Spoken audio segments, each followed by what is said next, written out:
Hey, good morning, guys. Old Vinny here. Glad to be with you this Sunday morning to share a devotion with you from the Jesus Calling devotion series. You guys know I love that book, and it just speaks to me so many different ways every day when I take the time to read that devotion. Today's talks about us being willing to follow the Lord and not follow what we want so much. And it's something I struggle with. I struggle with making plans and asking God to bless what I want to do versus finding out what God wants me to do and then getting in on it and enjoying the blessing that I get from doing what He wants. So I want to pray with us this morning, and then we'll get started and we'll look at this devotion together. Let's pray. Hey, God, thanks for the day. I thank you for all your blessings, and I thank you for every person that's watching today. I pray, God, that this devotion will open their eyes to see that it's more important that we do what you want versus what we want. I pray, God, you'll help me to express it and to clearly give your thoughts on this. And I pray, God, that you would help me to apply what I learned today to my own life, because I certainly know I need to do that. So, God, we just ask for your blessing. And I pray, God, that as we look at this together, that the people that are watching today will receive the message you have for them. God, I thank you in advance for what you're going to do through it. In Jesus' name, amen. All right, so let's look at this devotion together and see what God has to say. He starts out by saying, be willing to follow my lead, beloved. Open yourself more fully to me and my way for you. Don't get so focused on what you want that you miss the things that I prepared for you. Relax with me while I transform you by the renewing of your mind, working my newness into your innermost being. Trust me enough to let go of your expectations and demands and be still and know that I'm God. Let's talk about that for a few minutes today, all right? The thing that I tend to do, and you may be in this same boat, is I come up with the plan that I want for my life, and then I try to make everything fall into place the way I want it to. I tend to uh, go to great lengths to get what I want and to make what I want happen. It seems to me, based on what I read in that first paragraph, that it'd be a lot easier for me if I just trusted what God had for me. Listen to a couple of things that he said that spoke to me. He said, open yourself more fully to me and my way for you. And don't get so focused on what you want that you miss the things that I have for you. Now, I don't know about you guys, but I can come up with some pretty good thoughts for things that I want. But if I get so hung up on what I want that I miss what God has for me, I'm really missing on the blessing. And I don't know about you, but I don't want to miss any blessings. I want everything that God has for me. But in order to get what God has for me, I've got to be willing to let go of what Vince wants for me. And that's not an easy thing for any of us to do. So let's listen a little bit further as we go through the devotion and see just exactly what God wants for us, all right? Check this out. He also says, relax with me while I transform you by the renewing of your mind, working my newness into your innermost being. You know, I don't know about you, but I get so tired of the same old thing over and over and over again. I want some newness in my life. And God is offering it to me. A newness, a freshness, a new look, a new perspective on things. I'm tired of the same old thoughts. I'm tired of the struggle. I want to be what God wants me to be and where God wants me to be. And I think if I can figure that out, I can be a lot happier and have a lot more joy and a lot more fulfillment and a lot more newness in my life. And I want that. And I know you do too. He says, trust me enough to let go of your expectations. In other words, what do I expect out of life?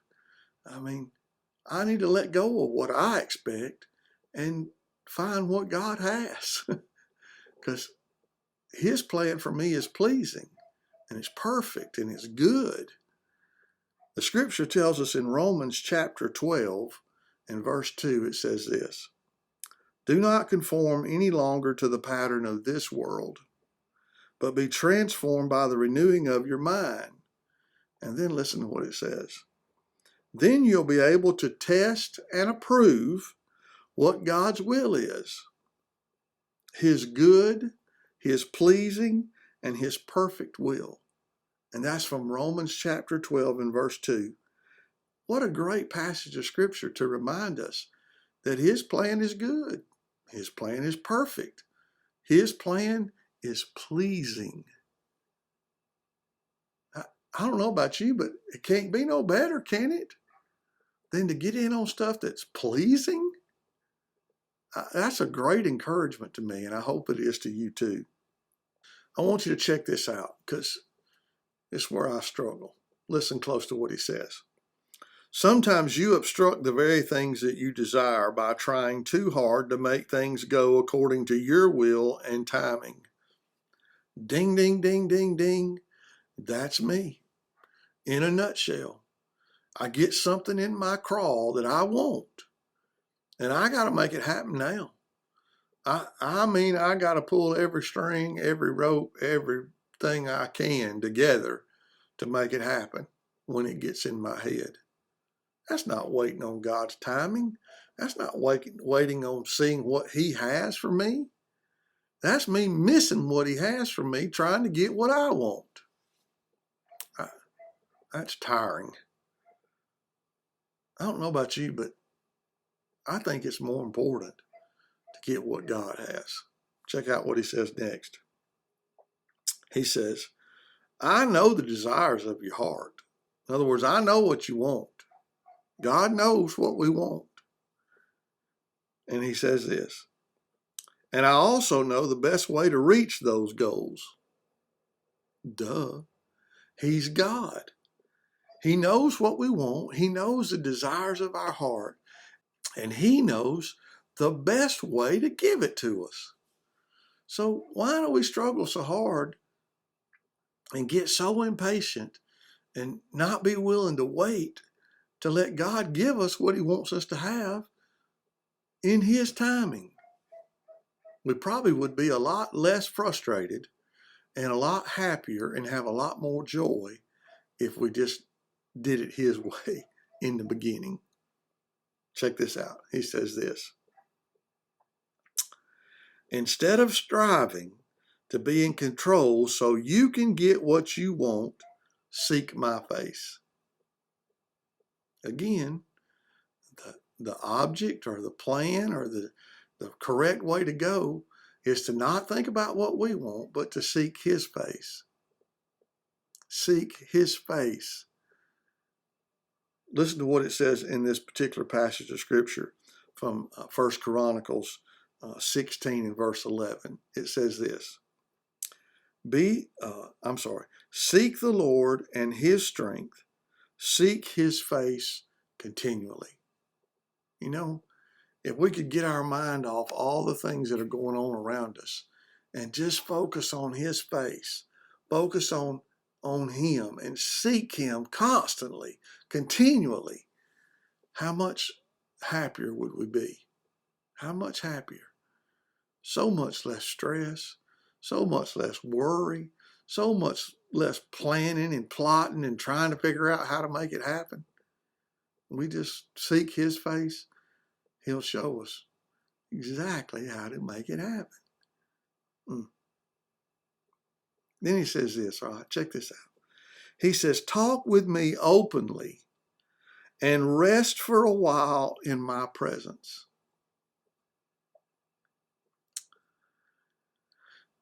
I don't know about you, but the thought of resting in the arms of my Savior, that just the thought of that, just the sound of that brings so much comfort and so much peace to just think about.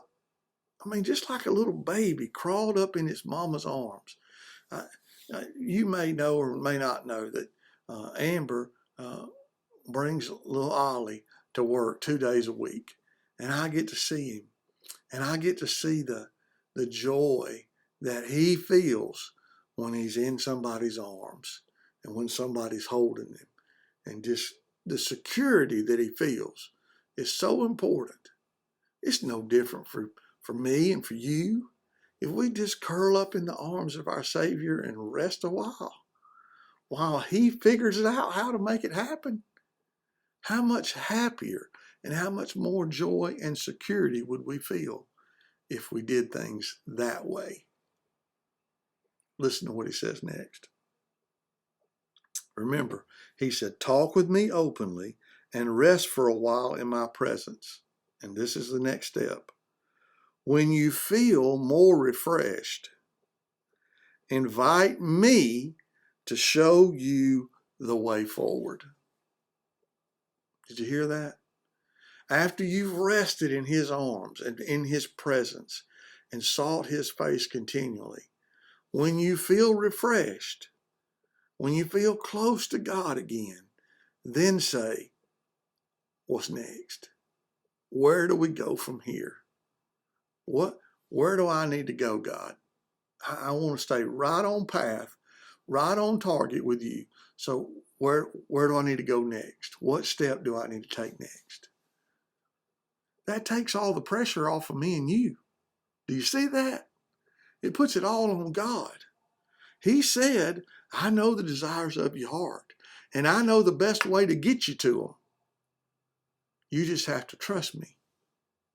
You just have to rest in me and wait till I get it figured out.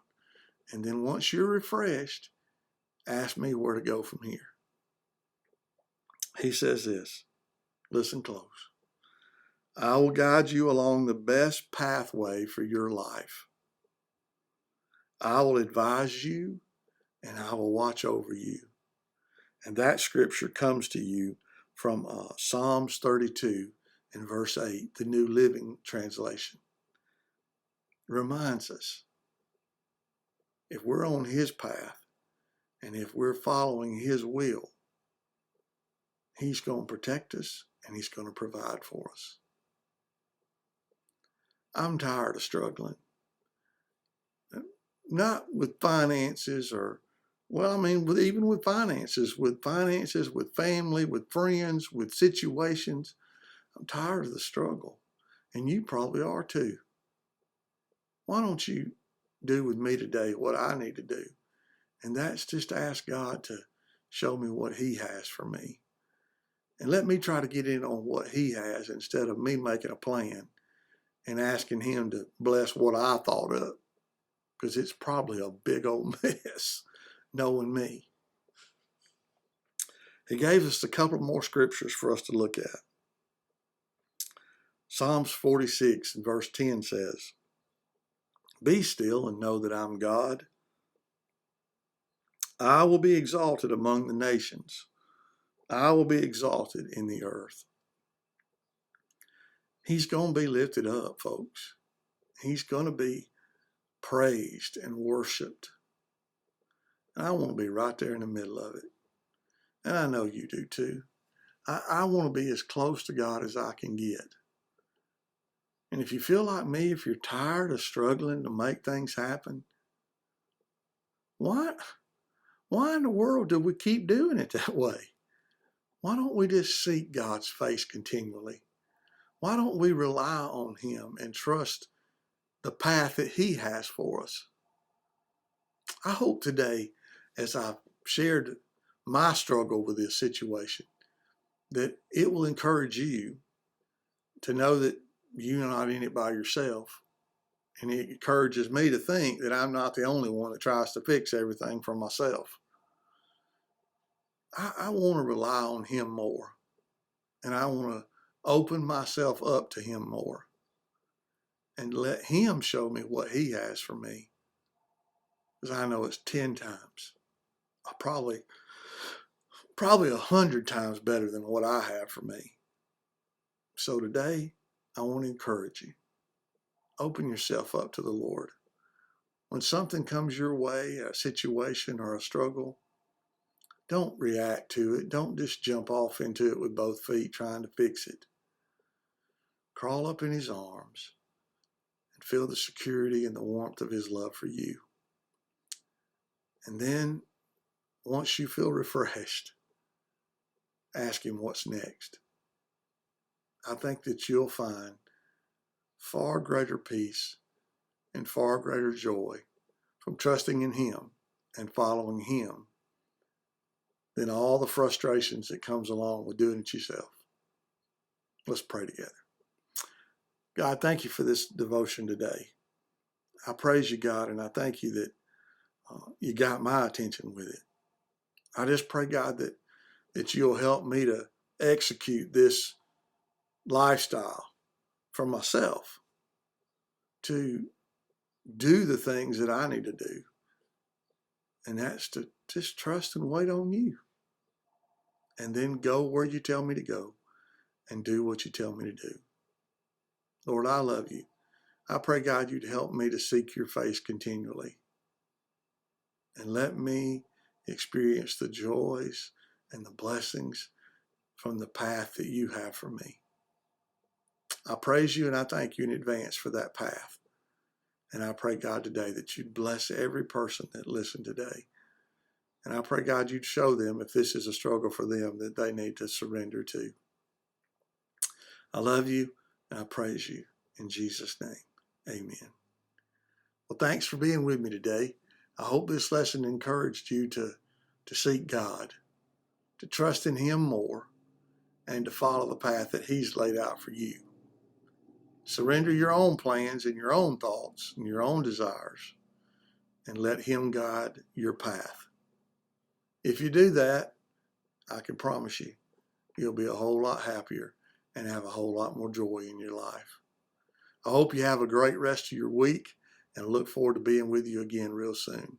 Have a blessed day. Bye now.